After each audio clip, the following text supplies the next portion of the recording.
Yeah, good evening. My name is Chief Martin Soguze Chiokosisi One.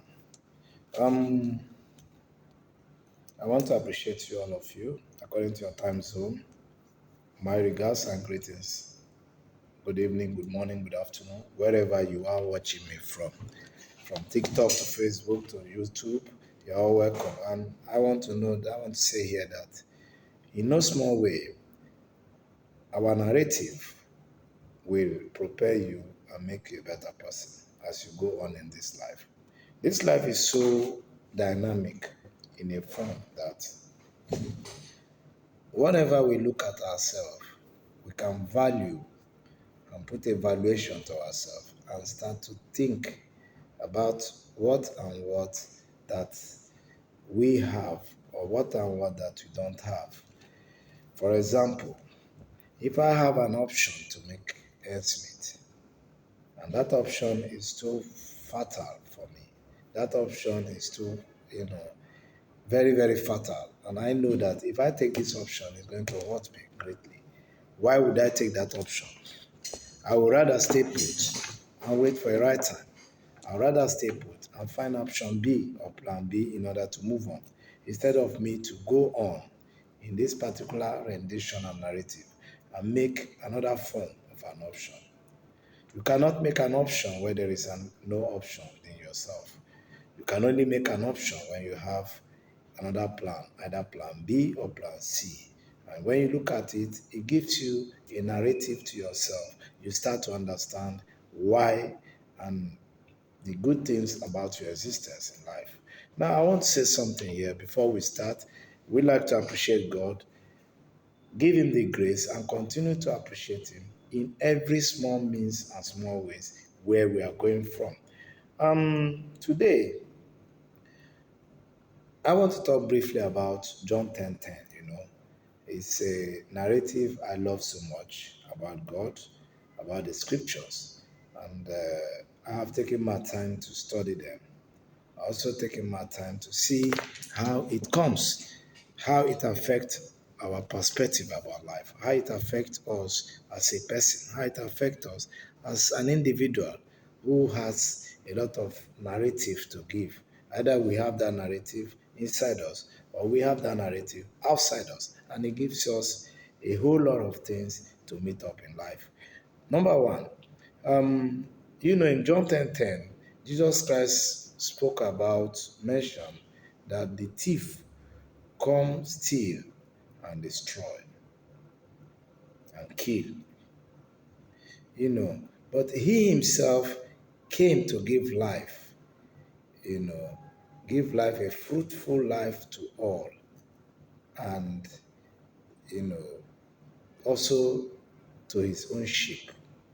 Jesus also told them that he is the God, is the good shepherd that is going, to lay down his life for his sheep.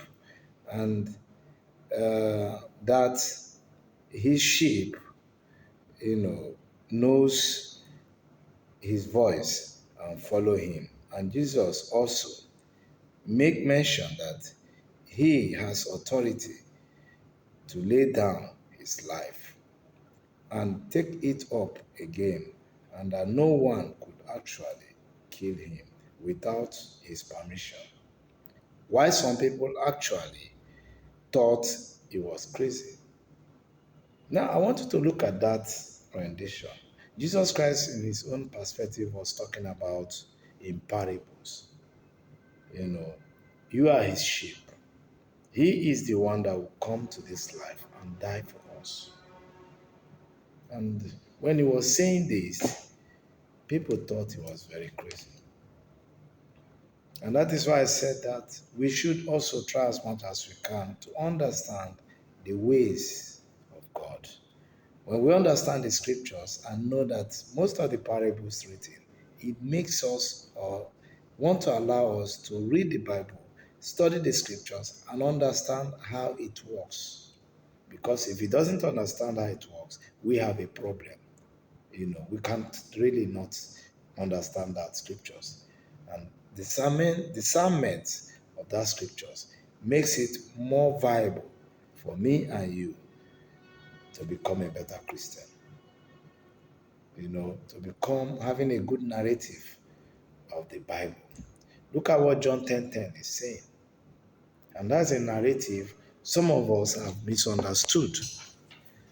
And by the time we look at how Jesus Christ was speaking, and so many people, Pharisees, that doesn't even understand how God works, thought he was crazy. Even you as a Christian today, if you don't read it with understanding, you don't read the Bible with understanding, you will think that Jesus Christ at that point was even crazy more.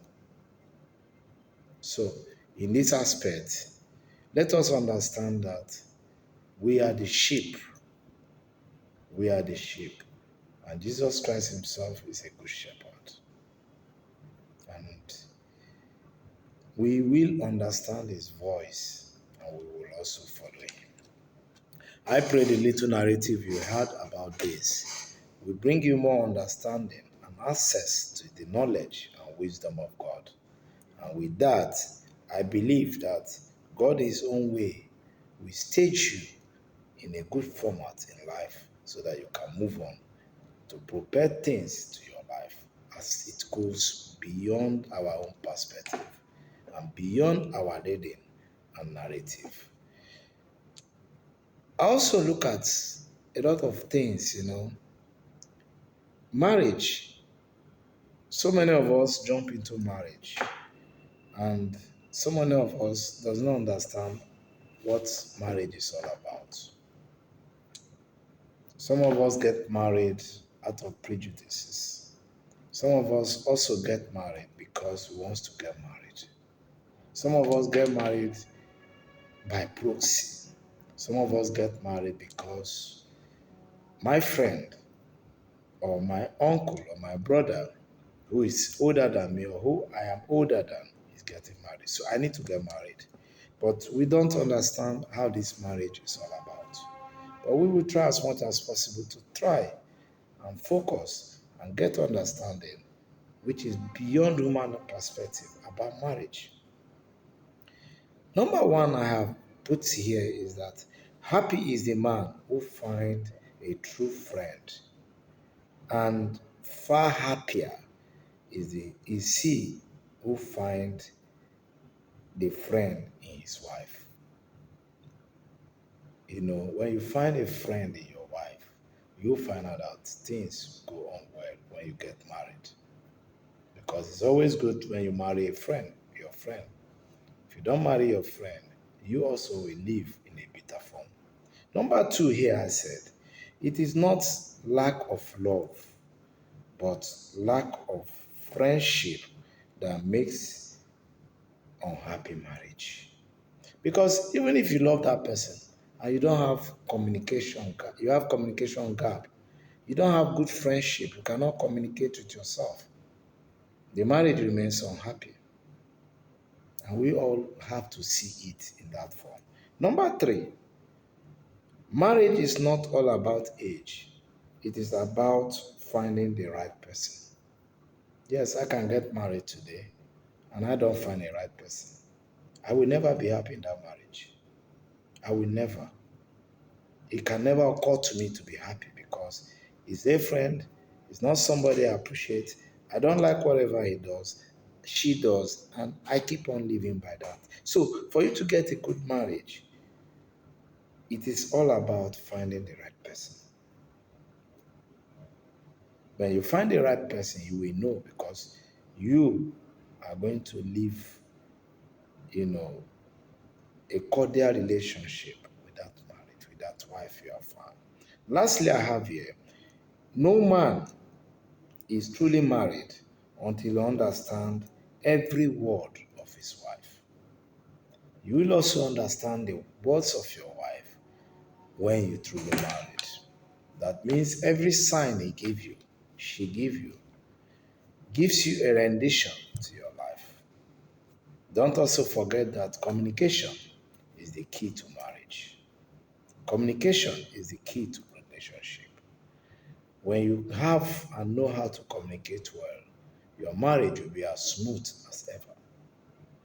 I also pray to you today, listening to me, wherever you are, that a man that finds a wife, findeth a good thing in the sight of God. Always make sure that you find the right wife to marry. When you find the right wife to marry, you derive peace of mind, you derive peace of life, you derive a peace that can last you as long as you live in this earth. Do not forget also that a wife, a woman, is brings out from the ribs of a man. And that is why communication is key to relationship. Friendship is also key to relationship. God bless you as you have a happy married life. Thank you, and God bless you.